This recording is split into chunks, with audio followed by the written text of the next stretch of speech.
Invités, c'est toujours avec plaisir et fierté que je viens à la rencontre de nos forces de défense et de sécurité, à l'instar de la cérémonie qui nous réunit ici à la légendaire caserne Samba Diéry Diallo pour procéder à l'inauguration de l'état-major du haut commandement de la gendarmerie nationale et direction de la justice militaire. L'infrastructure qui se dresse majestueusement devant nous symbolise toute l'importance que j'accorde à la grandeur et au prestige de nos forces de défense et de sécurité, dont la gendarmerie nationale est une composante essentielle. Il en est ainsi parce que les hommes et femmes de nos forces de défense et de sécurité, en choisissant le métier des armes, ont fait don de soi pour être les sentinelles vigilantes de l'intégrité territoriale, du maintien de l'ordre public et de la défense des institutions de la République dans le respect de la loi et sous le commandement de l'autorité civile. L'intégrité territoriale, la paix et la sécurité sont les conditions sine qua non de la quiétude des citoyens et de la stabilité nationale. En participant à leur préservation, nos forces de défense et de sécurité contribuent à la sauvegarde des fondements de l'État, de la nation et de la République. C'est ce qui nous rassemble et nous protège. D'autre part, vous l'avez rappelé, en général, nous vivons au quotidien la montée des périls. Le terrorisme, le trafic de drogue, la piraterie maritime, la pêche illicite, non déclarée et non réglementaire, la cybercriminalité, les réseaux d'immigration clandestine et j'en passe. S'y ajoute le phénomène mondial des usages malveillants des réseaux sociaux, nouvelle forme de perturbation de l'ordre public et de déstabilisation nationale. Face à tous ces périls, la montée en puissance de nos forces de défense et de sécurité s'impose en permanence. Elle doit être vigoureuse pour garder la prédominance sur les défis et agile pour s'adapter à toutes les circonstances.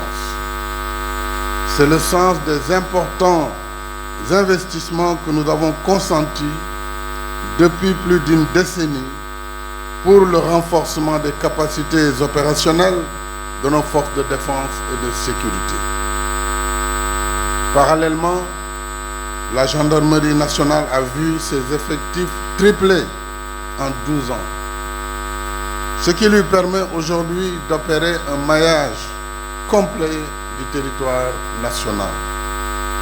Ainsi, la gendarmerie territoriale dispose désormais de 9 légions, 6 sections de recherche, 25 compagnies et 195 brigades.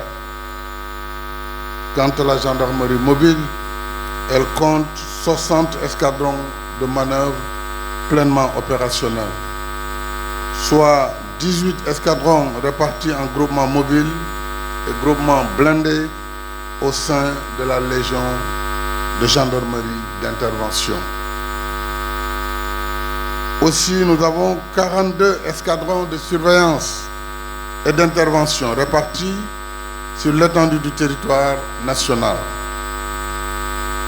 S'agissant du centre de renseignement et des opérations, il dispose d'une infrastructure moderne, équipée de matériel de dernière génération, et bénéficient du soutien opérationnel de l'escadrille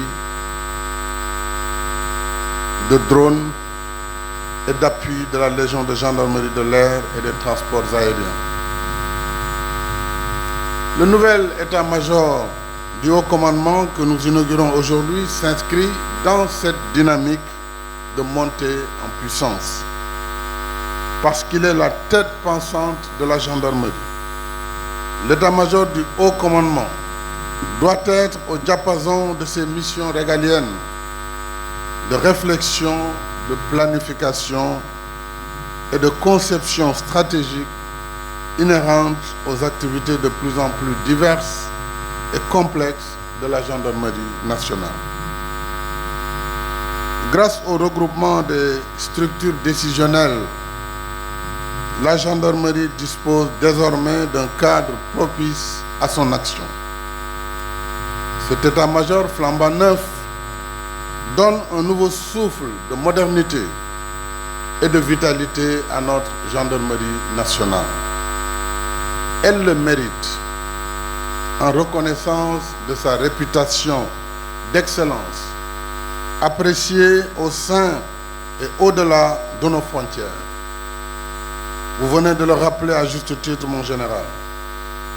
Dans le même esprit, je soutiens la vision de renforcement des effectifs de la gendarmerie pour atteindre les 35 000 hommes et femmes à l'horizon 2025 et l'atteinte de vos objectifs pour l'horizon 2035.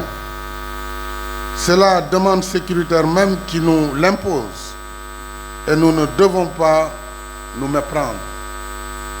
Les périls vont s'accroître et se complexifier, exigeant en conséquence une mise à jour continue des effectifs, équipements et méthodes opérationnelles.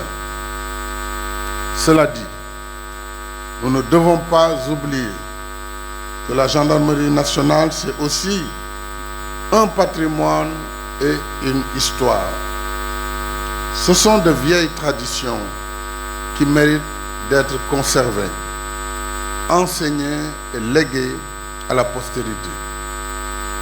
D'où la pertinence du musée de la gendarmerie en cours de réalisation ici même, dans l'enceinte du quartier Samba Diri Diallo.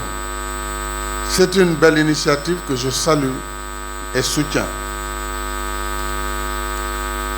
Conformément au concept armée-nation, ce musée, une fois achevé, devra être à la fois la mémoire de la gendarmerie et un pôle d'attraction ouvert à la population, aux jeunes, élèves et étudiants en particulier, afin de contribuer à l'éducation au civisme et à la citoyenneté, voire susciter des vocations.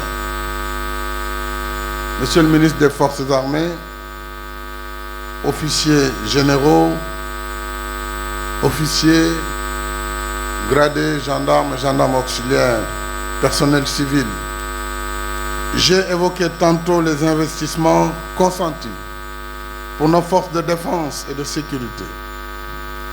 C'est indispensable, vu l'ampleur et la complexité des périls.